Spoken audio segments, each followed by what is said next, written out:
Assalamualaikum warahmatullahi wabarakatuh. Selamat pagi teman-teman. Semoga teman-teman di rumah selalu diberikan kesehatan, dimudahkan urusannya, lancar rezekinya, sehat selalu. Amin.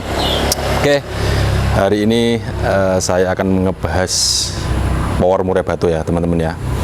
Jadi di sini murai batu yang memang mempunyai karakter dengan power yang sangat keras ya.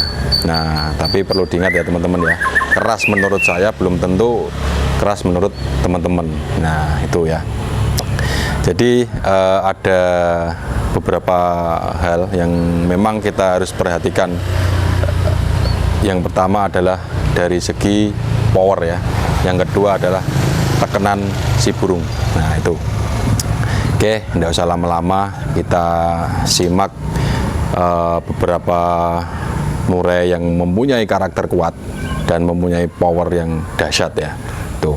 Oke, langsung saja kita lihat.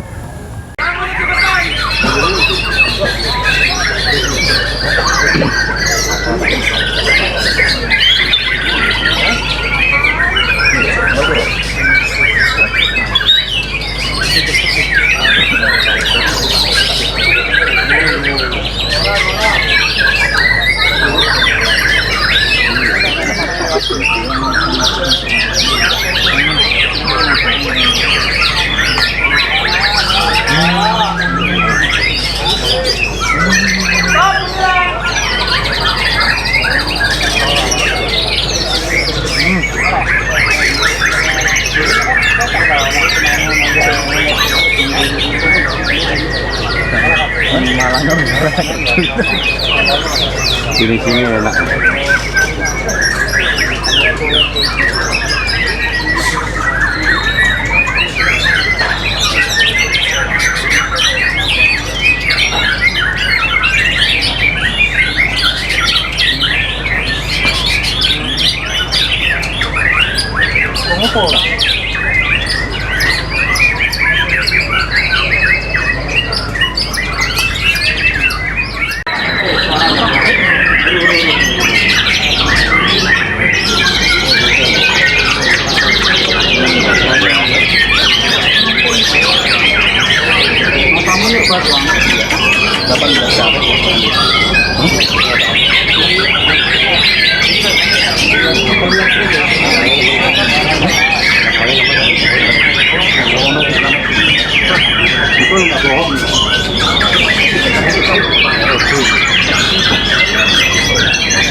Nemu mas.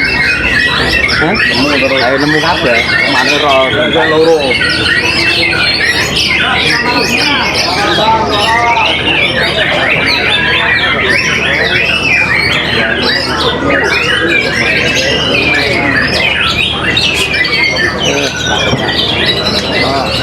Lakukan itu mas. Oke, jadi itu dia teman-teman ya, beberapa faktor yang memang kita sudah lihat, beberapa burung yang memang sudah kita simak. Jadi dia mempunyai karakter yang kuat dengan suara yang sangat keras ya. Karena ketika saya nyoteng dan di lapangan bersama teman-teman, itu memang kalau kita di SMM teman-teman ya, kita berada di ring 2 ya. Ketika di ring 1 itu netral ya, hanya isinya panitia sama di dalam itu juri ring 1. Dan di ring 2 itu peserta, joki sama media. Itu kalau di SMM ya. Gitu. Jadi kalau ukuran power yang sangat dahsyat itu memang kita acuannya ke SMM teman-teman. Jadi di sana itu tidak ada teriakan ya, tidak ada gemburan, intinya seperti itu. Jadi burung itu kedengeran. Tapi rata-rata burung SMM itu memang burung nasional yang memang sudah disiapkan jauh-jauh hari, kualitas tentunya. Jadi sudah dipersiapkan ya, memang diturunkan di SMM ini dengan mempunyai karakter suara, terus punya pukulan yang dahsyat seperti itu ya teman-teman ya. Jadi burung-burung SMM itu hampir 100% mempunyai power yang sangat dahsyat ya. Karena apa? Ketika kita bidik ya di luar ring 1 itu jaraknya memang antara 10 sampai 13 meteran ya, kurang lebih seperti itu. Kadang kita dapat burung di pinggir, kadang masuk 2, kadang di tengah, dan itu pun masih kedengeran di kamera. Karena kamera kita itu kalau di SMM kadang kita tidak pakai pengeras suara ya, tidak pakai mic bantuan ya, seperti itu. Kalau kita pakai mic bantuan nanti burungnya terkena disk, masalahnya dikira tanda ya. Nah itu, jadi acuan kita itu memang ketika kita mencari burung bagus, kita bisa buat referensi itu burung-burung SMM teman-teman. Kalau dia mengeluarkan isian, terus cara dia neken, cara dia nyerang, terus powernya seperti apa, dia terdengar di kamera. Hampir rata-rata kita bidik di tengah pun tuh kelihatan ya teman-teman. Burung-burung yang sudah pernah turun di SMM atau sudah pernah turun di lomba-lomba lainnya itu yang penting terdengar di kamera, itu pasti mempunyai karakter suara yang sangat bagus. Nah, pemilihan suara seperti itu memang kalau kita beli bahan itu intinya kita gambling ya, gambling itu. Tapi kalau kita beli gacoran yang notabene masih bahan, itu yang penting dia mempunyai karakter yang sangat keras ya. Entah itu dari gacornya itu ngekluknya, entah itu dia nembak di rumah dengan mempunyai tekanan yang sangat keras. Nah itu bisa jadi acuan teman-teman ya. Ketika dia mengeluarkan isian, pasti dia kelihatan lah karakternya. Entah itu jenggot, entah itu kenari, entah itu cililin, itu terdengar di telinga itu sangat keras ya. Jadi kayak ada tengnya gitulah teman-teman ya. Nah, ini ada beberapa burung yang memang sudah kita abadikan pada waktu di SMM. Jadi banyak burung-burung yang memang fenomenal banget dan stabil. Setiap turun itu pasti dia dapat ya. Ya, stabil itu bukan hanya di setiap event turun terus dia dapat, enggak, tapi dia mempunyai kerja bagus, terus power bagus, iramanya juga bagus, durasinya bagus. Jadi awal sampai akhir seperti itu ya. Walaupun di sana itu terkadang kalau di SMM ya itu udah ada daftar listnya. Ketika kita sebelum start ganteng itu sudah ketahuan nih pemiliknya burung siapa, nomor gantangan berapa. Kita nungguin sebagai pihak media kita biasanya tinggal ngesut. Tapi terkadang saya gambling aja nih ketika saya di dalam lapangan, kita hanya fokus kepada burung yang memang layak ya. Ketika start ganteng pasti kelihatan itu. Kalau saya terkadang saya juga lihat list juga, kita punya daftar apa namanya list yang pada saat itu turun di sesi berapa itu sudah kelihatan. Jadi terkadang kita acuannya di situ ya. Terkadang kita juga memilih burung tanpa mengetahui sang pemilik seperti itu. Nah itu beberapa murai batu yang mempunyai karakter kuat yang bisa jadi referensi buat teman-teman di rumah ya, yang memang sulit ketika kita mencari apa namanya burung bagus, tapi setidaknya kita tahulah ya. Jadi kalau di channel YouTube itu sudah banyak, tidak hanya di SMM, ketika kita nengok seputaran lomba itu kalau kita ada teriakan itu rasanya gimana ya, seperti orang demo ya. Jadi burungnya tidak kedengeran teman-teman ya. Nah saya sukanya kalau di SMM terus sama si event-event yang lain itu yang penting itu silent. Kita bisa menikmati kerja burung itu dengan seksama ya, dari awal sampai akhir kita bisa menikmati lah ya tuh. Nah kalau di SMM itu memang kalau kita teriak sedikit atau udah dikasih peringatan ya, apalagi ada penjaganya seorang tentara, itu kita kembalikan ke pihak panitia juga. Kalau kita pas datang ke lomba kemana itu ya, kalau ada gemburan itu biasanya cuman dikasih apa-apa saja, enggak ada tindakan ya seperti itu. Kalau misalkan di SMM ada tindakan ya. Kalau kita pas lomba itu biasanya dimanapun itu tergantung panitianya teman-teman. Kalau panitianya tegas, terus pihak jurinya juga tegas, itu pasti kalau mau dikasih dis ya dis aja gitu loh. Jadi kita bisa menikmati burung itu benar-benar menikmati dan merasakan burung ini kerja, seperti itu ya teman-teman ya. Oke, itu pemilihan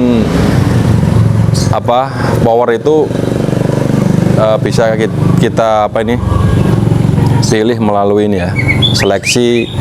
Ketika kita mantau di lapangan gitu kan, dia keluar powernya, entah itu di sorinan, entah itu di lat presan 300-200. ketika ada burung nyolok ya, paling tidak nyolok itu terdengar di kuping ya, walaupun ada sedikit teriakan, tapi burung itu kerja itu masih nembak, masih kuat lah karakternya, masih keluar dia tembakannya, seperti itu. Nah itu adalah salah satu burung yang mempunyai karakter suara yang kuat, seperti itu ya teman-teman. Jadi di sini adalah saya hanya ingin menyampaikan inilah salah satu contoh, salah satu referensi burung yang memang mempunyai karakter dan suara yang sangat keras ya. Dia mempunyai tekanan, dia mempunyai pukulan yang sangat panjang, tapi dia neken ya.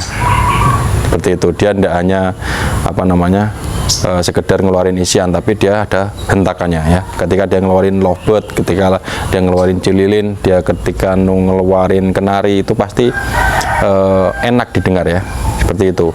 Jadi bagi teman-teman di rumah itu jangan patah semangat ketika kita mencari burung yang notabene gacoran atau bahan. Itu dari sisi power kita harus perhatikan juga ya, gacornya, terus dia ngeluarin isian di telinga itu kira-kira gregetnya seperti apa, seperti itu ya teman-teman ya tuh. Nah tapi kita kembalikan lagi, kalau misalkan kita cari burung rumahan itu memang kita harus ngerawat dulu, belum tentu nanti di lapangan jalan ya, tapi harus kita ngerawat dulu, kita memaksimalkan burung kita sendiri supaya dia tetap ngeluarin powernya dan isiannya, seperti itu teman-teman. Jadi tetap semangat untuk mencari burung-burung yang berkualitas tidak asal beli, tapi kita harus mengacu yang pertama adalah dari segi power, yang kedua dari segi mental. Itu penting sekali, power dan mental itu sama-sama menunjang ya teman-teman ya. Kalau masalah irama lagu itu nanti kita bisa bentuk, terus durasi kerja juga kita bisa bentuk, kita bisa pasin. Tapi kalau untuk mental dan power itu memang kita, salah satu penunjang burung ini nanti nyolok di lapangan, seperti itu ya teman-teman ya. Oke, mungkin itu yang bisa saya sampaikan teman-teman. Semoga bisa jadi pelajaran, bisa jadi referensi buat teman-teman ketika melihat burung di lapangan itu, oh ternyata seperti ini powernya. Nah itu ya. Oke, mungkin itu teman-teman, semoga bermanfaat. Wassalamualaikum warahmatullahi wabarakatuh.